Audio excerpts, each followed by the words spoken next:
जोगिंद्र जी, गुरुदेव, मेरी बीवी की मृत्यु के बाद मैं बावरा हो गया हूँ। रात दिन उनको याद करके रोता रहता हूँ। महाराज जी, मुझे बल प्रदान करें। हम प्रणाम करते हैं आपको, प्यार, आपके प्यार को। पर वही प्यार अगर प्रियाजू से हो, लालजू से हो, तो जीवन धन्य हो जाए। देखो, थे वही ही, पर आप उनको जान नहीं पाए। नहीं तो प्रायः हम प्यार शरीर से ही करते हैं, जो सामने रूप होता है। पर जो शरीर के अंदर बैठा तत्व है, जो अंतर ध्यान हो गया, तो हम स्वयं सबको मिलजुल करके लेकर उस शरीर को नष्ट कर देते हैं, जला देते हैं। और प्यार शरीर से किया था। अब भी याद तुम्हें शरीर की ही आती है, उसके अंदर जो तत्व था उससे तुमने परिचय किया नहीं। सोचो, जो अंदर प्रभु बैठे हुए थे उनकी जानकारी तुम्हारी है नहीं। तुम्हारी जानकारी ढांचे की है। ढांचा को पत्नी माना, अब वो ढांचा टिकाऊ है नहीं। ये नाशवान है, समय के लिए आया है। 20 वर्ष, 50 वर्ष, 80 वर्ष, 100 वर्ष, इसका एक नियत समय है। इसके बाद हट जाएगा। वो पैदा कहीं ढांचा अलग हुआ था, संयोग आपका कुछ वर्षों का था, आपने मान लिया। जो अंदर तत्व था उसे जाना नहीं। अब वो तत्व जब अंतर ध्यान हुआ तो उसी शरीर को जिसको प्यार करते थे फूंक दिया। अब उसी शरीर का चिंतन करके तो मुझे लगता है कि थोड़ा सुधार करो। अब वो अंदर जिसके लिए तुम तड़प रहे वो प्रभु ही था, उसे तुम जान नहीं पाए, वो भगवान ही थे। नहीं, जो बहुत प्यार करता है शरीर से, जब उसके अंदर से भगवान चले जाएं तो वो कहेगा अब वो नहीं रहे। तो तुमने प्यार किससे किया था जानते हो तुम? जो वो नहीं रहा उसको तुम जानते थे? नहीं जानते थे। तो जिसको जानते तो सामने अब करो ना प्यार। बोले नहीं, अब वो नहीं रहा, इसलिए इसको हटा दो। मतलब तुम अनजाने में भी भगवान से प्यार कर रहे थे। सबके अंदर बिजली जो है ना, वो भगवान ही है।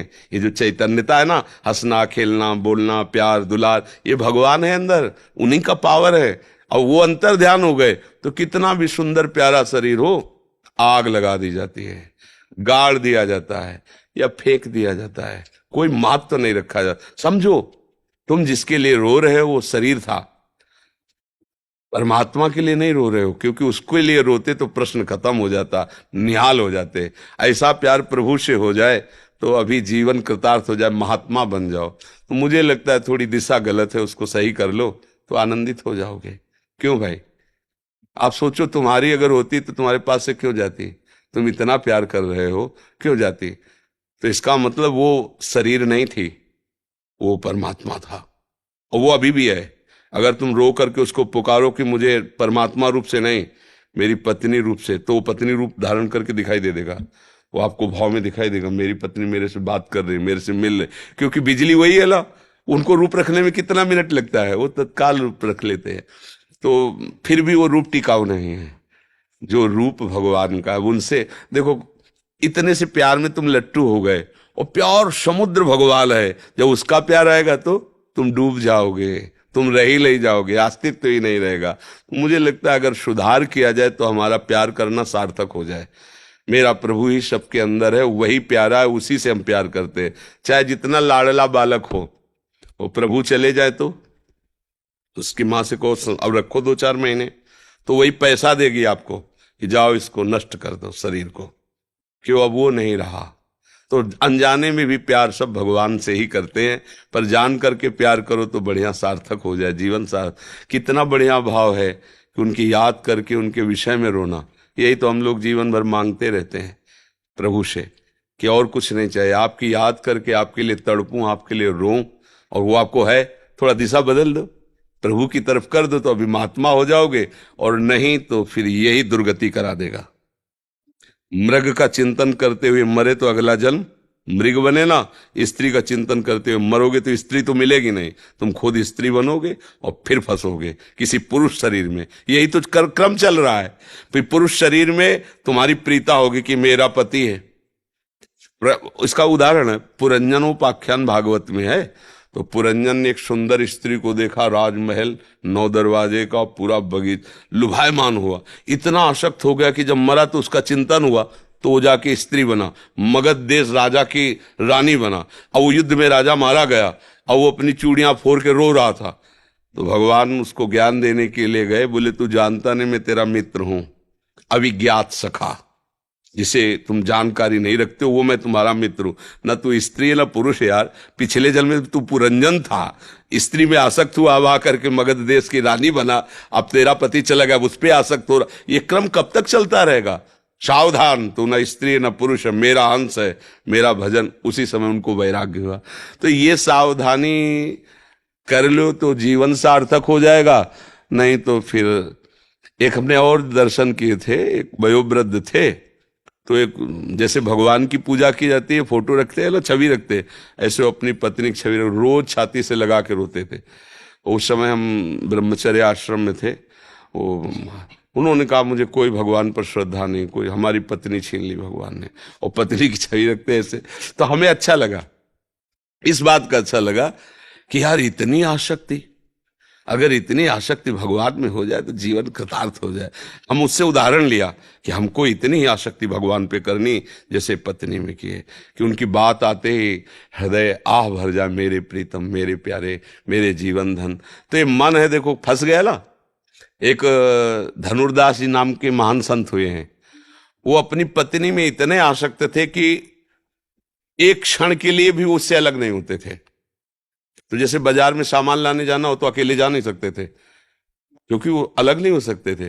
पत्नी जाती थी बाजार में सामान लाने, और वो धूप न लगे इसलिए छाता लगा कैसे बैक चलते थे। वो ऐसे चल रही तो वो बैक पीछे। और आचार्य चरण के जो शिष्यजन थे वो किसी सेवा के हेतु गए थे, उन्होंने दृश्य देखा कि सब लोग मजाक उड़ा रहे थे। ऐसे व्यक्ति का मजाक होता है ना, लेकिन उसको कोई परवाह नहीं थी, अपनी पत्नी में एक टक लगाए हुए दृष्टि, छाता लगाए हुए ऐसे चल रहा। उन्होंने जाके बताया कि एक हमने ऐसे स्त्री आसक्त पुरुष को देखा ऐसे। तो वाह, ऐसा प्रेमी, मैं दर्शन करूंगा ऐसे प्रेमी के। क्योंकि सब जगह से समिट कर एक जगह आ गया ना, अब एक जगह से मोड़ने में क्या देर लगेगी। नजदीक गए तो वैसी सीन देखी, तो उनका भाई तुम ऐसे चल रहे हो, सब लोग मजाक करे। तो बोले प्रभु मैं आसक्त हूं अपनी पत्नी को, एक क्षण भी मैं। तो उनका पत्नी से क्यों आसक्त हूं? उनका ऐसा रूप है इसका। बोले इससे बढ़कर रूप? बोले हो ही नहीं सकता। तो ऐसे चपल है, आओ परम पवित्र आचार्य जी ही ऐसे प्यार की चपत है। तो सामने देखा ललित त्रिभंगी भगवान, अरे छूट गया छाता छूट गया छाता, छूट गई पतली, बावरे हो गए। अरे कृष्ण का रूप। अब वो तो बस महान संत हुए, धनुर्दास जी उनका नाम हुआ। तो देखो कहीं ना कहीं हमें सुधरना चाहिए। भगवान की कृपा है आप पर, जो आप सत्संग में आए, आप संत समागम। हमें लगता है कि अब थोड़ा नाम जप करके रो नहीं, राधा राधा राधा लाडली, मैं जान नहीं पाया, आप ही सब, ये मेरा भ्रम हटा दो, कृपा कर दो, अब मेरा जीवन सुधार दो। मुझे ऐसा प्यार चाहिए जो मेरे से कभी बिछुड़े ना। वो प्रभु हैं, कभी नहीं बिछुड़ेंगे, कभी नहीं। और यहाँ का सब प्यार बिछुड़ने वाला है, नहीं बिछुड़ने वाला। मान लो आपने गुरु माना, अब ये शरीर कितने दिन रहेगा? एक दिन नष्ट होगा। आपका शरीर कितने दिन रहेगा? एक दिन नष्ट होगा। लेकिन गुरु में यदि भगवान की बुद्धि की कि मेरे भगवान है, तो सदैव रहेंगे। शरीर भले चला जाए, आपके भाव में गुरुदेव बैठे रहेंगे। तो मुझे चाहिए कि हमारा जीवन भगवान से जुड़ जाए, सोई विश्राम मिलने वाला है। यहाँ सब धोखे का खेल है, कब कौन कहाँ बिछुड़ जाए कुछ पता नहीं है, कब कौन हमको छोड़कर चला जाए कुछ पता नहीं।